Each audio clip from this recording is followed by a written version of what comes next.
Aš norėčiau pasiklausinėti tavęs ir aš tau jau apie tai užsiminiau prieš laidą, kad man labai smalsu pasmalsauti. Kadangi tu esi vadovas, daug žmonių vadovas, esi lyderis. Ar tu esi pastebėjęs panašumų tarp to, ką tai reiškia būti vadovu įmonėje, vesti žmonės kažkaip bendrai vizijai, suburti juos bendram tikslui?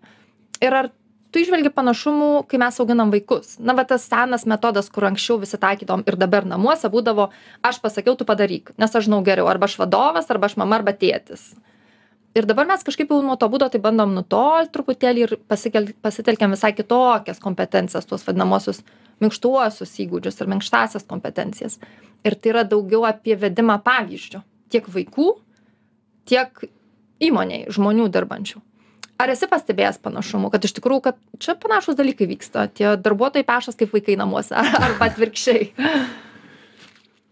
Na, gal reiktų taip pasakyti. Pirmiausia, tai nedėčiau lygybės ženklo tarp lyderystės darbe ir tėvystės namuose, nes net jeigu principai yra panašus, tai tikrai yra skirtingos disciplinos, skirtingi kontekstai ir būtų tikrai labai keista, jeigu lygiai taip pačiai elgtumėsi darbe, kaip elgėsi su vaikais namie ir jeigu perkeltum iš darbo situacijas į namus, tai manau irgi būtų šeima nesuprastų. Žinot, čia kaip krepšinis ir futbolas, jie kažko panašus, ir ten kamuolys, ir ten yra žmonės, žaidėjai, bet iš esmės yra kitokie. Tai aš sakyčiau skiriasi, bet principai, tai jie tikrai yra panašus. Ir kas labai svarbu ir kodėl, Renata, aš sutikau ateiti į šitą laidą, dėl to, kad mes vadovai toliau jau dirbame su tais vaikais, apie kurių tėvus tu tiek daug kalbi ir apie elgsenas, kaip reikėtų ir ko nereikėtų daryti savo laidose. Tai man atrodo, kad tu esi tas verslo pradžiamokslis visiems, nors apie verslą tu nekalbi. Tai ačiū tau labai už tai. Ir kalbant apie principus, tai tikrai taip. Aš pastebėjau tokį dalyką, kad vadovas, jis turi nuoširdžiai mylėti visus žmonės, su kuriais dirba. Nuoširdžiai mylėti ir tu to niekaip nesuvaidinsi. Ir aišku, technikos, kaip tu tą pasieki, nes tas pasakymas, kad tu nuoširdžiai čia visus mylėsi, toks ir atrodo keistas, teisingai. Bet tu tikrai turi įsijausti į tą, kad jie yra tavo, tie žmonės, ir tu kaip dėl savo, dėl jų padarysi viską ir pasistengsi, kad ta visuma būtų kuo geresnė. Tai lygiai taip pačiai namie, tu turi visus tos žmonės mylėti. Jeigu tu paglosti vieną vaiką, tu turi paglostyti ir kitą vaiką. Visi turi jaustis, kad ten nėra jokių mylimukų, yra visi vienodai mylimi, visi vieno tėvo ar ten vienos mamos, vienos šeimos vaikai. Labai panašiai yra ir darbe. Nes tas išskirimas vienų į geresnius, blogesnius, jisai suskaldo tą bendruomenę darbe. Ir tenai tuose, nežinau, krekuose, reiškia, tuose įskilimuose kaupiasi visokiausi negeri dalykai, kurie po to jau trukdo siekti bendrų tikslų. Taip pat tas pavyzdžio paminėjai, kad pavyzdys turi būti. Taip vadovas yra pavyzdys, taip tėvas turi būti pavyzdys. Bet pavyzdžio vien tik tai neužtenka. Reikia skirti daug laiko tam žmogui, su kuriuo tu dirbi. Fokusuotis į tą žmogų. Ar tai bus darbe tavo kolega, ar tai bus tavo vaikas. Nes jeigu tu nepraleisi su juo tinkamai laiko, rezultato nebus. Žinot, yra toks posakis, kad auga tai, ką tu fokusuojasi. Tai vat laikas, man atrodo, yra be galo svarbus faktorius ir dėja, čia namai pralošia prieš darbą. Žiūrėkite, mes vadovai esam, aš tarkime, keliuosi 5 ryte, padarau mankštą ir sėdu į mašiną ir važiuoju į darbą.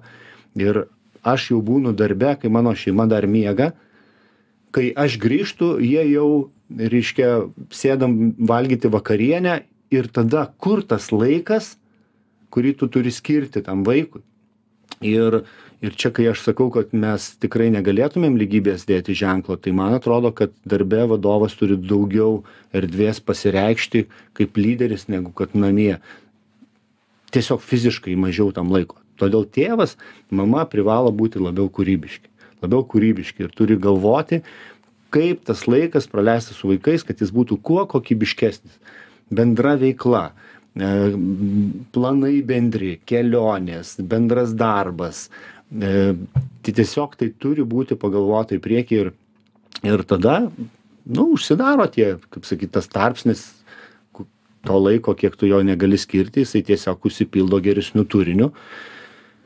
Ir aš jau galiu pasakyti, kad po, tarkime, 20 metų, nes mano vienam sūnui jau bus tuoj 21, jis studijuoja Eindhoveno technikos universitete, panašu, kad rezultatas geras ir tai yra labai malonu. Jeigu gali nebausti, tai nebausk. Lygiai taip pačiai darbe, lygiai taip pačiai namuose. Bausmė yra privaloma tam, kad žmogus išmoktų pamoką ir kad suformuotų, reiškia, tos krantus, tos upės, kuri, reiškia, teka srauni ir kad iš tų krantų ta upė neišklystų. Bet ypatingai yra svarbu išjausti, kad jeigu gali nebausti, tai nebausk. Ir tada ta pamoka būna 10 kartų svarbesnė, geresnė, negu kad kažkokia tai nuobauda. Aš nekalbu apie ten fizinį mušimą vaikų, man atrodo, šiais laikais niekas to jau nenaudoja, arba bent jau tikiuosi, kad nenaudoja, bet apie kitas bausmes. Labai svarbu yra dirbti kartu. Nežinau, turbūt nėra kito tokio metodo tapti draugais su savo kolegomis ir su savo vaikais, negu kad dirbti kartu. Išeik į cechą, padirbėk vieną pamainą kartu su savo kolegomis ir tu amžiams patapsi jų draugu, žmogumi, kuris supranta, kas jie yra tokie, ką jie veikia. Lygiai tas pats yra su vaiku. Aišku, kad su